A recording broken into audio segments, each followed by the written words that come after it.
Welcome to Legend Story USA. Listeners, welcome to the new episode. To everyone who has joined today's program or will join later, sending you greetings and love. I hope you are all doing well and staying healthy. In this episode, I've brought you two incidents. I believe these stories will be able to take you into the world of fear. The first one is based in a village, and the second one revolves around terrifying spiritual practices. After listening, you can share your thoughts in the comments section of this video. So, let's get into the stories. The first story was sent to us by Jonathan Gems, a resident of Los Angeles County. He currently lives in downtown Los Angeles. The incident he shared was collected from his uncle, and it actually happened to him. That uncle's name is Muhammad Julian Robbins. Now, Uncle Julian Robbins was known for being quite mischievous since childhood. Compared to other kids in the village, he was much more playful and restless. Their village, however, was a bit different from many other American villages. There were many old clay houses that could still be seen, and the natural beauty of the place was breathtaking. The village was full of fruit trees of different kinds. From a very young age, Uncle Julian knew exactly whose mango tree was ripening, whose jackfruit was ready to be cut, or when bananas were hanging heavy on a tree. No matter the season, he always kept track of which fruit was growing where, and stealing and eating them was one of his favorite habits. Of course, many kids are mischievous like that, but he was on another level. He was also very brave by nature. If anyone tried to mess with him, he would either fight back immediately or say something so sharp that it left a deep mark in the other person's heart. And just like that, time passed by. He grew from childhood into youth. Since he was always mischievous, trouble followed him everywhere. Complaints about him often reached his family. Eventually, his family decided to get him married.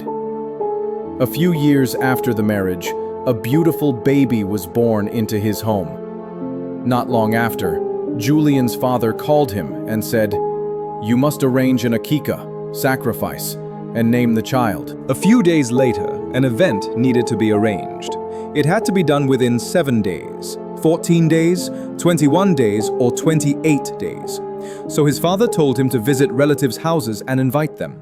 He said he was fixing a date. He agreed and said he would go. So on the appointed day in the afternoon, he set out to invite a relative. After walking a long time through the village dirt road, he finally reached the relative's house. He gave the invitation. In those days, the system of inviting people in the village was very different. Even now, it can still be seen in some places. But nowadays, we mostly invite people through mobile phones. However, in rural America, the culture was that if you wanted to invite someone, you had to go physically to their house. And in the village, it often happened that after inviting people, you would stay there for the night, chatting, and return the next day. This was tradition. Even if staying overnight was not possible, at least sharing a meal before leaving was a custom. He went there with the same thought. He arrived, spent time talking with them, and it became very late at night. But Uncle Julian Robbins had to return home. He had already said earlier that he could not stay the night because he had a newborn baby at home, and his wife would not like it if he stayed out overnight. So the relatives did not insist, as he had clearly explained in advance. So he left the house. It was about 40 years ago, in the 1980s. At that time, around 11 o'clock at night, in a village, 11 o'clock meant very late, because people went to sleep right after evening. He started walking through the middle of the dirt road. He stood for a while, looking around to see if anyone was nearby. But of course, at that time of night, there was no one to be seen. Then he began walking down the middle of the road. It was a moonlit night. The season was summer, and a gentle breeze was blowing around. Sometimes it came strongly, sometimes lightly.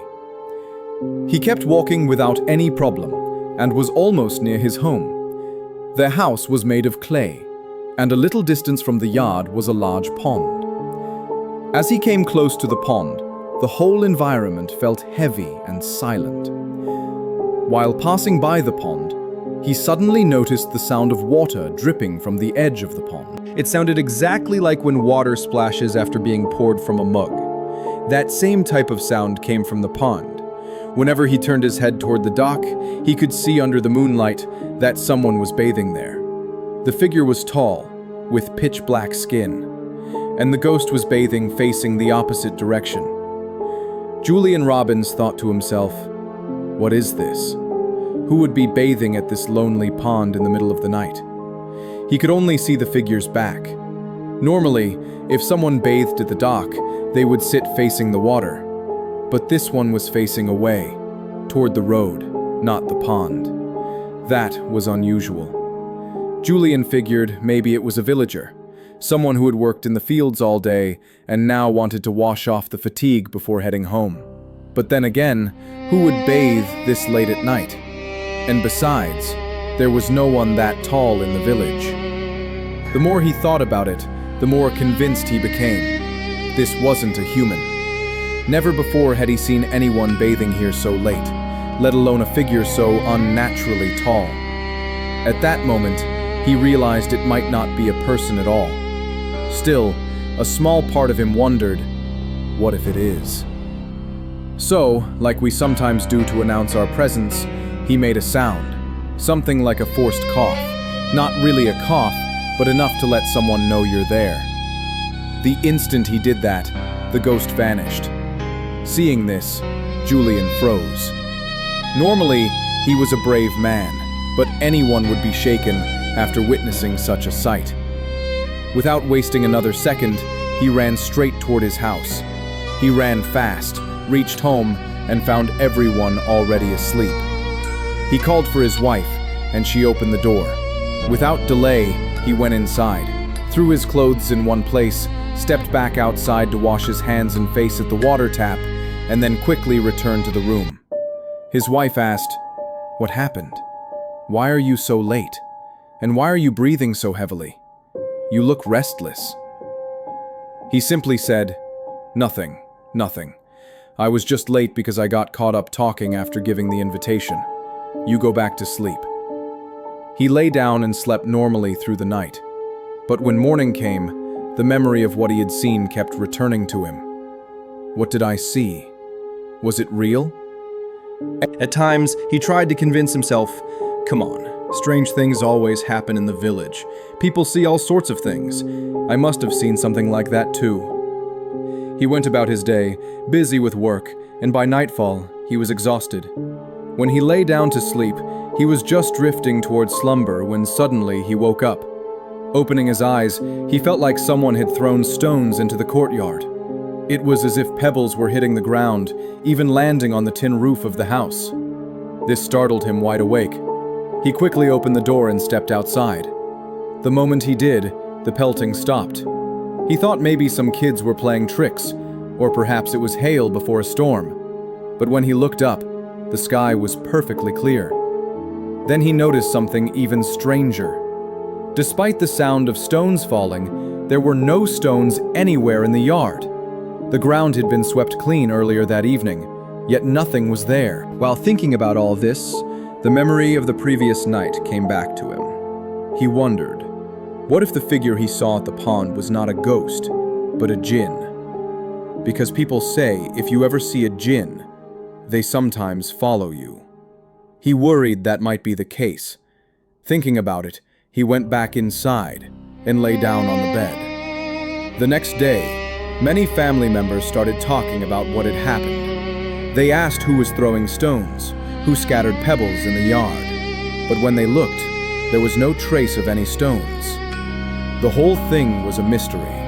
No one could understand what was going on. That night passed, but the next night the same thing happened again. Whenever they stepped outside, everything looked normal. But as soon as they came back inside, the stones would start hitting again. This went on every night.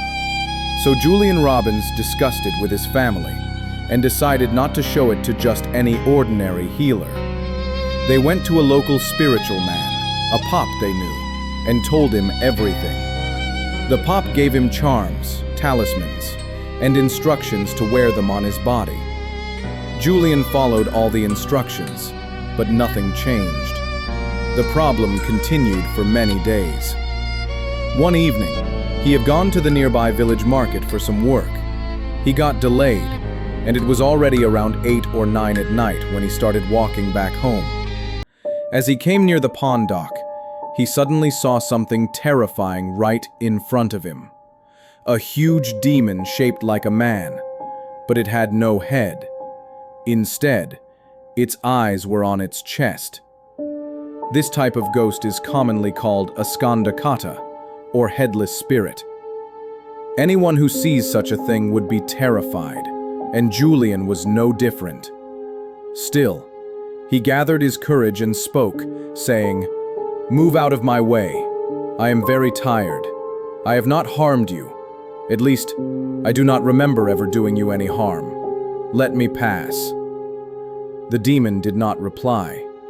Julian repeated, "Will you move? Move aside." But still the demon said nothing. In the next instant, it vanished completely. He wasted no time and ran straight home. When he arrived, he kept wondering about the incident. It did not speak to him. It did not attack him. What did it mean? He did not tell anyone that night. But the next morning, he shared everything with his family. They scolded him, saying, "Why did you not tell us earlier about what you saw at the pond and the stones? If you had, we would have known something serious was happening. Now it seems a big problem has taken hold of this house." The family members discussed among themselves, and the news spread to the neighbors. Soon the entire village knew that strange things were happening at Julian Robbins' house. Many people gave advice. Then, one uncle from the neighborhood suggested that in a place called California, there was a spiritual master, a Pir Sahib. They should go to him and ask for a solution without delay. They planned to go 2 days later, but during those 2 days the problem continued. 2 days later, they went to see the Pir Sahib. After meeting him, they explained everything that had been happening and requested him to come to Julian Robbins' uncle's house. The Pir Sahib replied, "I usually don't go to anyone's house just like that." After much insistence, he finally said, "All right, let me first investigate the matter. If I feel the problem can only be solved by going there, then I will try to go. But if I see that it can be solved from here, I will do it from here." After about an hour, the Pir Sahib informed them, "Your problem can only be solved by going there. It cannot be resolved from here. I will come in 2 days." Hearing this, Julian Robbins' uncle and the others who had gone with him felt relieved. After some more conversation and exchanging greetings, Hafizar's uncle and the others headed back home. They reached safely, and in the meantime, no problems occurred. 2 days later, around noon, the Pir Sahib arrived at their house. Everyone already knew he was coming, so they had made all the necessary arrangements to welcome and host him. He rested for a while, had some food, and then called Julian Robbins' uncle to sit with him. What he revealed surprised them all. It was something they had never expected. They had assumed that maybe the jinn had been bathing in the pond, and since Julian Robbins' uncle passed by, the jinn was disturbed and followed him. But what the Pir Sahib said was completely different. He explained that he had inquired about the matter through his jinn students and discovered something strange. At that exact time, a group of jinn was on their way to attend a wedding celebration. They were traveling joyfully in a large palanquin used by jinns.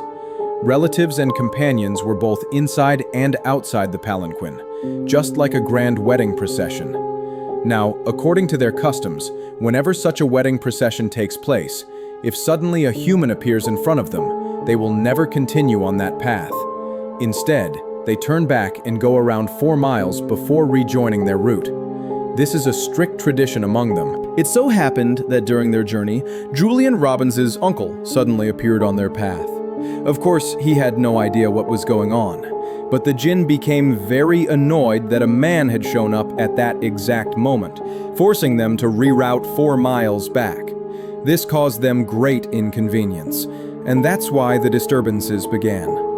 One of the jinn, however, became extremely angry with Julian Robbins' uncle. That particular jinn was the one who started following him. At first, it tried to scare him by pretending to bathe at the pond. Later, one night while he was returning from the market, the jinn appeared in the form of a headless figure to terrify him. But the truth was, it never intended to cause him any serious harm. The whole issue started that night, when the wedding procession of the jinn was disturbed, and they had to reroute nearly 4 miles. That's why one of them became furious and decided to haunt Julian Robbins' uncle. The Pir Sahib explained, "Since this matter has caused disturbances inside your home, I need to perform the ruqya, both at the pond and here in your house." So he went to the pond, performed some ruqya there, and then also did the same inside their home. Afterward, he assured them, there will be no more problems from now on. When the topic of payment came up, Julian Robbins' uncle offered him some money, but the Pir Sahib refused, saying, "I will not take any fee, just cover the travel expenses, nothing more." So the uncle only paid him the small amount needed for his travel costs. After that, the Pir Sahib left. From that very day, the disturbances completely stopped. The jinn never returned to trouble them again. Even the strange pelting of stones at the house ended that very night. Since then, no other problems have occurred. Listeners, from this story we learned something very interesting. Whenever jinns are on their way to a wedding procession, or when they are returning with the bride, if suddenly a human appears in front of them, they immediately abandon that path. Instead, they reroute and travel nearly 4 miles around before continuing. It's a custom they strictly follow. But of course, a human who accidentally encounters them has no way of understanding what's happening at the time. That's when the jinn often become furious and target the person, leading to all sorts of disturbances. And that, listeners, was the story. We sincerely thank Mr. Jonathan Gems for sharing this incident with us, and special thanks to Uncle Julian Robbins himself for allowing it to be told. Hopefully, he too will listen to his own story on the Legend Story USA YouTube channel. If he has more stories in the future, we hope he'll share them again through Jonathan Gems for all of you to hear. Now, listeners, let's move on to today's second and final story. Welcome to Legend Story USA.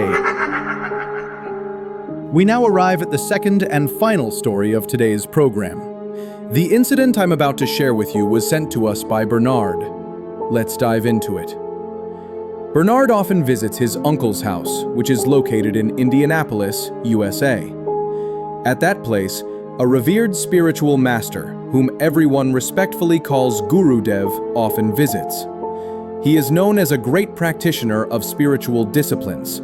He's not a sorcerer or a traditional healer, but he has practiced many powerful forms of meditation and austerities.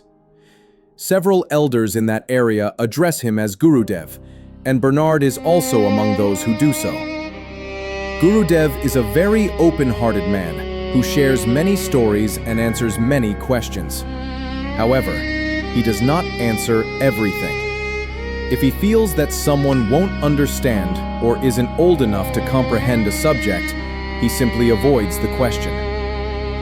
When Bernard once asked him about Agori Agori, Gurudev revealed that in the left-hand path of Tantra, there exists a terrifying practice. It is called Shava Sadhana, the practice of meditating on a corpse. Many stories are told about it. Listeners, after sharing this today, I will also give you some information. I believe you will begin to see the connections between these practices and various unusual events. Let's get to the heart of the matter. Gurudev explained that only highly advanced Virachari practitioners are capable of performing such rituals. According to their tradition, there are 3 types of practitioners. Pashu Sadak, animal-level practitioner. Veera Sadak, heroic practitioner. Deva Sadak, divine practitioner. The Deva Sadak is considered the highest and purest, while the Pashu Sadak is considered the lowest. The Veera Sadak, or Veerachari, stands in between, courageous, fearless, determined, and unwavering in willpower. Those who are deceitful or sinful cannot perform this practice. Shava Sadhana belongs to the left-hand path of Tantra, and it is not an ordinary practice. To attempt it, one must strictly follow the guidance of a capable and experienced guru who has already attained mastery. Once a practitioner enters this path, there is no turning back. One must either complete it fully or face death. The first requirement of this practice is a corpse. The practitioner must sit upon it to begin the ritual. It must be done in complete silence and isolation, where no one can see, in mountains, caves, abandoned cremation grounds, or by riverbanks. According to Gurudev, this sadhana is performed specifically on the 8th or 14th lunar days, Ashtami and Chaturdashi, during the dark or bright fortnight, preferably on a Tuesday, to achieve quick success. The main component of this practice, Gurudev said, is indeed the corpse itself, but not every kind of corpse can be used for this practice. There are specific conditions required for the body. Corpses whose deaths were not natural, those killed by a sharp weapon such as a stick or blade, those who drowned, those bitten by a snake, those struck by lightning, or those who died on the battlefield while fighting bravely rather than fleeing. These bodies are considered important for the ritual. In addition, a young, attractive corpse is preferred for this work. By contrast, the bodies of people who were corrupt in life, those who lied constantly, the disabled, people suffering from leprosy, or those who died by suicide are not acceptable for this sadhana. Elderly women and the bodies of children younger than 2 years are also considered unsuitable. The corpse must not be too old either. It should have died within 7 days. Once a body meeting all these conditions is procured, the sadhana can begin. Before sitting on the corpse, the practitioner must perform certain preliminary rites. At dusk, the practitioner goes to the cremation ground, chants special mantras, and performs a worship. Then, offerings of meat are made. Next, the practitioner prepares a seat or circle. The seat is star-shaped. First, a round circle is drawn, and inside it, the star mark is made to form the seat. Then, at the ritual spot, the practitioner sits on the seat and performs various rites. 4 earthen plates are laid out, containing whole fish, then sacrificial meat, wine, fried dried fish, rice, lentils, and so on. Various pashach or spirit entities are then worshipped with these offerings. Afterwards, the corpse is bathed in fragrant water, anointed with incense and sandalwood, and worshipped again with flower offerings. If, during this process, the corpse appears to take on a red color, it is taken as a sign that the corpse will consume the practitioner, and the practitioner will die with no escape. However, if nothing ominous appears in the corpse, then cardamom, betel leaf, areca nut, flattened rice, puffed rice, jaggery, and similar items are fed to the corpse. These items are placed into its mouth, and then the corpse is laid facing each of the 10 directions. In this practice, there are 10 directions instead of the usual 4, and offerings of fish and meat are presented at each direction. After presenting 3 additional offerings, wine is poured into the corpse's mouth. The practitioner then stands before the corpse and prays for attainment, addressing the body and saying that the corpse should become subservient and help him achieve siddhi. The corpse is then tightly bound with ropes, and 3 distinct circles are drawn in front of its feet. A tuft of the corpse's hair is tied and worshipped, and mantras are chanted while the corpse's body is bound. Finally, an animal hide is used to fashion a seat placed over the corpse, and then the practitioner continues the tantric rites and mantras. After worshipping on the seat, the practitioner must circle around the corpse once. Then, like mounting a horse, he climbs onto the body. Specifically, he sits on its stomach. While seated, he begins chanting the mantra that his guru has given him. In this sadhana, however, the practitioner's body cannot be sealed or protected. In other practices, the body is sealed so that no spirit can harm the practitioner. But this ritual is different. Here, the body remains unprotected. That is why the risk of death in this practice is 100%. As the mantra is slowly repeated, at some point a terrifying pishash, flesh-eating spirit, manifests inside the corpse. When that happens, the dead body begins to show strange and frightening changes. Eventually, because of the spirit's presence, the corpse appears to come alive, moving as if it were animated again. By then, of course, the body is tightly bound with ropes. At this stage, following the guru's instruction, the practitioner must feed the corpse fried fish, fried rice, and puffed rice. These offerings are placed into the corpse's mouth, and they are said to enter its stomach. After this, the corpse becomes calm for a short while. But if the food is not given at the exact right moment, the practitioner will be thrown off the body. If that happens even once, the practitioner's death is inevitable. Once this ritual begins, it cannot be stopped until the corpse is completely brought under control. That is why, before sitting on the body, the practitioner must bind it very carefully. If the corpse begins to move and the practitioner is thrown down, his death is certain. Terrible pishaks will attack and kill him, possibly even devour him. The true test for the practitioner begins as the night grows darker. Strange, bizarre events unfold all around. Ghosts, spirits, and pishaks begin to appear in the cremation ground where the ritual is taking place. Their main goal is to terrify the practitioner and disrupt the ritual. These relentless pishaks sometimes take the forms of people the practitioner knows, trying to confuse him. Not only that, but to tempt him with lust and desire. Seductive, ghostly apparitions appear. These too are fearsome pishaks, taking the shape of beautiful men and women. But the practitioner must not be distracted.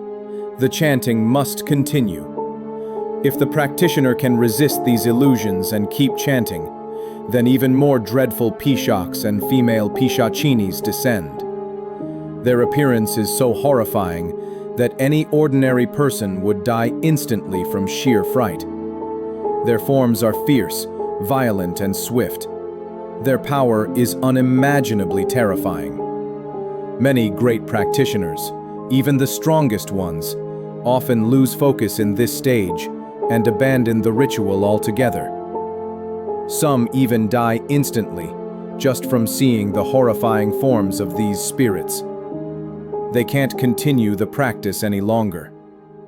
Such terrifying incidents continue to unfold. But if a powerful pishak appears and calmly speaks to the practitioner, saying, "I am pleased with your sadhana," it usually demands a sacrifice. If the practitioner has an offering ready at that moment, it must be given. If not, he must promise to provide the sacrifice the very next day. After the ritual ends, the practitioner must either untie a tuft of hair from the corpse's head and float the body away in water the following morning, or bury it in the ground. Only then is the ritual, known as corpse sadhana, considered complete. That was how the old master explained it. Then he shared a real incident. One of his close disciples had practiced this ritual. That disciple was known for achieving the impossible through such practices. One day, someone cast a powerful spell, black magic, on a devotee.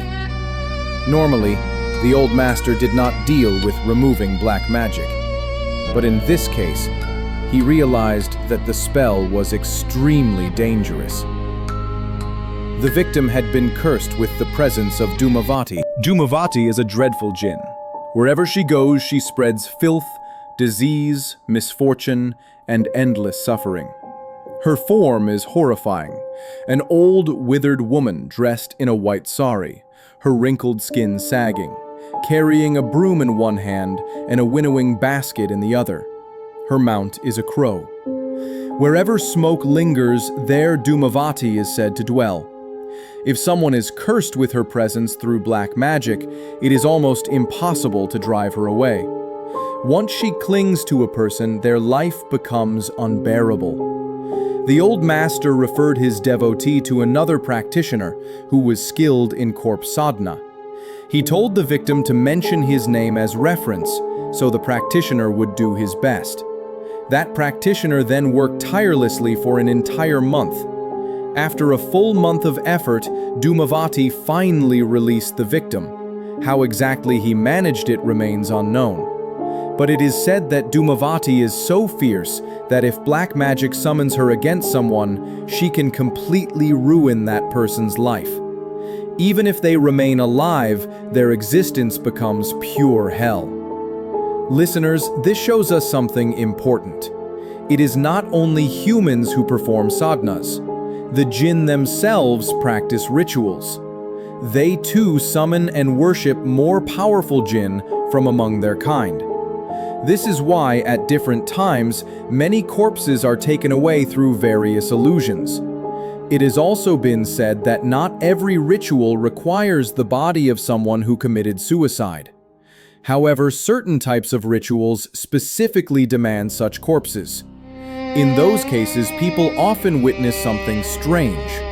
When a body is being taken to be cremated or buried, the very same corpse suddenly appears behind them, crying and begging, "Don't take me. Don't bury me. Don't burn me. I'm still alive." Out of fear, the people drop the body and flee. But in reality, this too is nothing more than an illusion.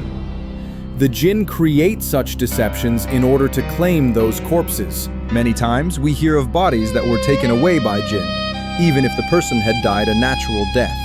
The jinn create illusions, trying to seize the body. Sometimes, we even learn that a corpse has been stolen by an occultist or a sorcerer. All of this happens for one reason: to perform rituals. Through these rituals, terrifying classes of Pishak jinn are brought under control. They are summoned and forced to enter the corpse. Once the Pishak possesses the dead body, it becomes enslaved to the practitioner. In many cases, these Agori practitioners insert Pishak into the body, and then the corpse begins to move, speak, or act alive. But in truth, it is not the person returning from death.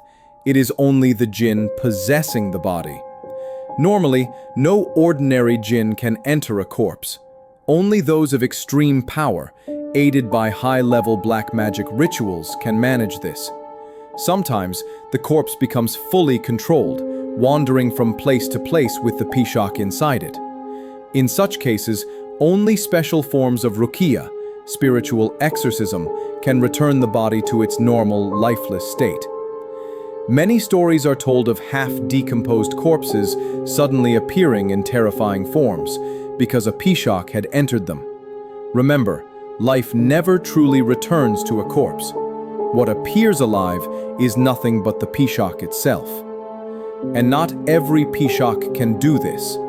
Only the most extreme and sinister classes, often those capable of entering graves, can inhabit a body. Such powers belong only to practitioners who have mastered the darkest levels of black magic. And let me be clear, these are never the works of good jinn. They do not engage in such acts. To perform them, one must accept Satan as their master.